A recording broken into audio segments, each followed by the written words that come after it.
Welcome sa part 2 ng ating DIY trip. Mula nga sa sinakyan naming airport bus na ang pangalan ay My Bus, tumawid lang kami sa kabilang side para marating namin ang SM Cebu North Bus Terminal. 260 each ang binayaran namin pamasahe papunta sa Hagnaya Port.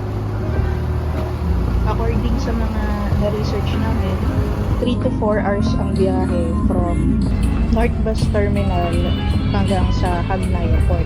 Bumiyahe kami around 11:30 p.m.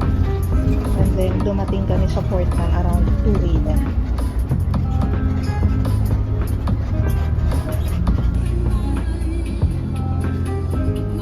Pagkababa namin sa bus, dumiretso na agad yung kasama ko para bumili ng ticket para makasakay sa Super Shuttle Ferry. 350 ang ticket ng isang tao. Lahat na yun ang dapat mong bayaran para makasakay ka dun sa ferry.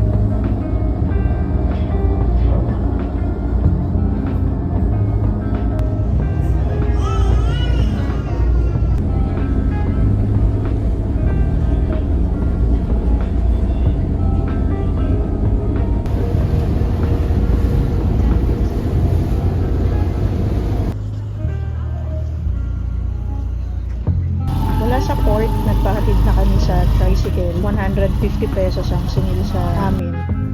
Sa Barangay Talisay yung nakuha naming transient. Actually, maaga kaming dumating. Madaling araw. Mga 5 a.m. nandun na kami sa tapat ng transient. Pero ang check-in namin, 2 p.m. pa talaga. Buti nilang napakabait nung nag-aasikaso ng transient namin. Pinagpahinga muna niya kami. Habang nag-aantay kami ng aming check-in, pinatulog niya muna kami sa isang maliit na room sa likod. For less than 4,000 pesos, yung buong stay na namin dito sa Bantayan Island. Ito yung loob ng room namin. Very presentable siya. May aircon na siya. Meron ding mga gamit sa kitchen. Pinahiram na rin sa amin yan. And then, ayos din naman yung CR. Maganda rin.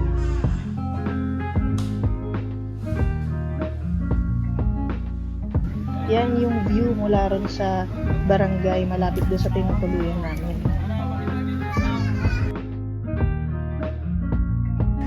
Siyempre, nag-rent na rin kami ng motor para hindi mahirapan sa pag-iikot. Ang una namin pinuntahan, Cota Beach. Free entrance dito.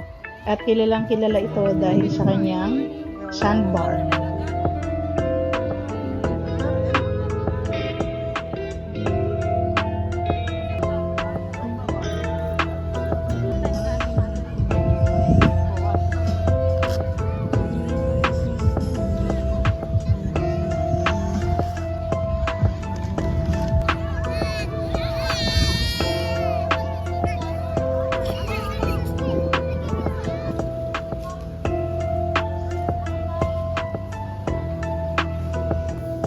Para naman sa aming dinner, kumain kami sa Big Jellies.